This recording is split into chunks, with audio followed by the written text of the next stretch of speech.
একটি নাম, একটি ইতিহাস, একটি কণ্ঠ, যা বদলে দিয়েছিল বাংলাদেশের ভাগ্য। 1971 সালে সেই উত্তাল সময়ে রেডিওর তরঙ্গে ভেসে এসেছিল এক বজ্র কণ্ঠ।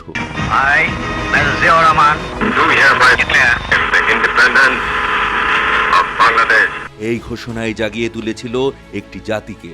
এরপর তিনি হয়ে উঠলেন মুক্তিযোদ্ধা, হয়ে উঠলেন স্বাধীন বাংলাদেশের স্থপতিদের একজন। হ্যাঁ, বলছি বাংলাদেশের সপ্তম রাষ্ট্রপতি, প্রাক্তন সেনাপ্রধান ও বাংলাদেশ জাতীয়তাবাদী দল বিএনপির প্রতিষ্ঠাতা জিয়াউর রহমানের কথা। আজ তার জন্মদিন। 1936 সালের এই দিনে বগুড়ার গাবতলীর বাগবাড়িতে জন্মগ্রহণ করেন তিনি। ছোটবেলায় জিয়াউর রহমানের ডাকনাম ছিল কমল। পিতা মনসুর রহমান ও মাতা জাহানারা খাতুনের 5 সন্তানের মধ্যে কমল ছিলেন দ্বিতীয়। জিয়াউর রহমানের বাবা কলকাতা শহরে এক সরকারি দপ্তরে রসায়নবিদ হিসেবে কর্মরত ছিলেন। জিয়াউর রহমানের শৈশবের কিছুকাল বগুড়ার গ্রামে ও কিছুকাল কলকাতা নগরীতে অতিবাহিত হয়।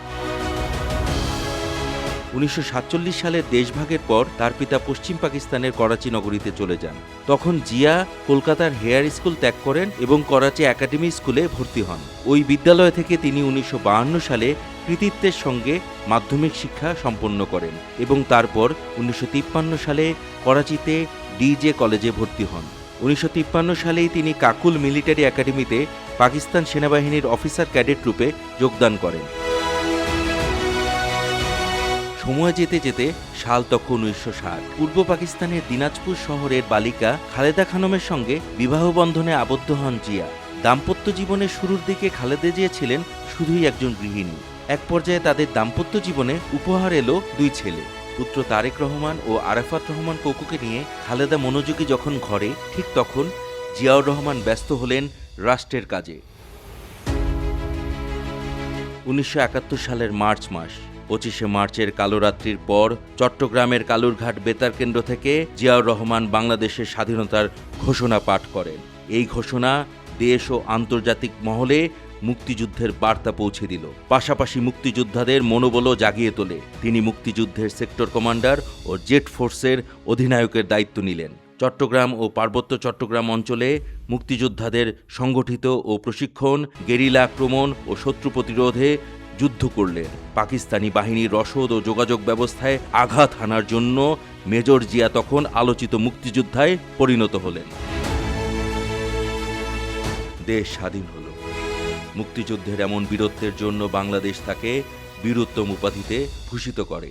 স্বাধীনতার পর অস্থির পরিস্থিতিতে বাংলাদেশ সেনাবাহিনীর পুনর্গঠন, শৃঙ্খলা ও পেশাদারিত্ব জোরদার করেন তিনি। একাধিক অভ্যুত্থান ও পাল্টা অভ্যুত্থানের পর সেনাবাহিনীতে কমান্ড কাঠামো ও প্রশিক্ষণ ব্যবস্থা দৃঢ় করতে উদ্যোগ নিলেন। 1975 থেকে 77 সময়কালে ক্ষমতার কেন্দ্রবিন্দুতে আসেন জিয়া। পরে 1977 সালে রাষ্ট্রপতি হন।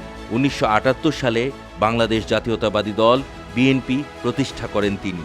উৎপাদনমুখী অর্থনীতি ও ব্যক্তিখাতকে উৎসাহ দেয়া, খাল খনন, কৃষি উৎপাদন বৃদ্ধি, খাদ্যে স্বনির্ভরতা, এই লক্ষ্যগুলোকে অগ্রাধিকার দেন। কৃষি উৎপাদন বাড়ানোর মাধ্যমে গ্রামীণ অর্থনীতিতে গতি ফেরান তিনি, যদিও তিনি দেশ পুনর্গঠনে খুব বেশি সময় পাননি। এভাবেই দেশ এগোচ্ছিল। 1981 সালের 30 মে ভোররাতে চট্টগ্রামের সার্কিট হাউসে অবস্থানকালে কিছু বিপদকামীদের গুলিতে নিহত হন জিয়াউর রহমান। আজ তিনি নেই, কিন্তু তার আদর্শ বেঁচে আছে এই দেশের প্রতিটি মানুষের হৃদয়ে। শুভ জন্মদিন শহীদ রাষ্ট্রপতি জিয়াউর রহমান। বাংলাদেশ যতদিন বেঁচে থাকবে, জিয়াউর রহমান বেঁচে থাকবেন ইতিহাস হয়ে। প্রথম বাংলাদেশ আমার শেষ বাংলাদেশ, জীবন বাংলাদেশ আমার মরণ বাংলাদেশ। প্রথম বাংলাদেশ আমার শেষ বাংলাদেশ, জীবন বাংলাদেশ আমার মরণ বাংলাদেশ।